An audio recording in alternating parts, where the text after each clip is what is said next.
இந்த மதுரை மண் என்பது வீரம் விளைந்த மண்ணாகும்.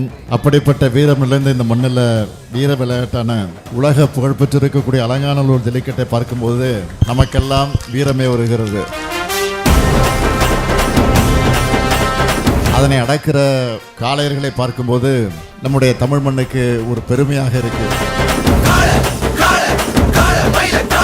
இப்போது நடைபெற்றுக் கொண்டிருக்கக்கூடிய ஜல்லிக்கட்டை பார்க்க முதலமைச்சராக வந்திருக்கக்கூடிய நான் ஒரு 2 அறிவிப்புகளை நான் மகிழ்ச்சியோடு உங்களிடத்தில் அறிவிக்க விரும்புகிறேன். முதல் அறிவிப்பு, பாரம்பரியமிக்க ஜல்லிக்கட்டு போட்டிகளில் பங்கு பெற்று அதிக காளைகளை அடக்கி சிறந்து விளங்கக்கூடிய வீரர்களுக்கு முன்னுரிமை அடிப்படையில் கால்நடை பராமரிப்பு துறையில் உரிய அரசு பணியிடங்களுக்கு பணியமர்த்தி வழிவகை செய்யப்படும் என்பதை மகிழ்ச்சியோடு தெரிவிச்சுக்கிறேன்.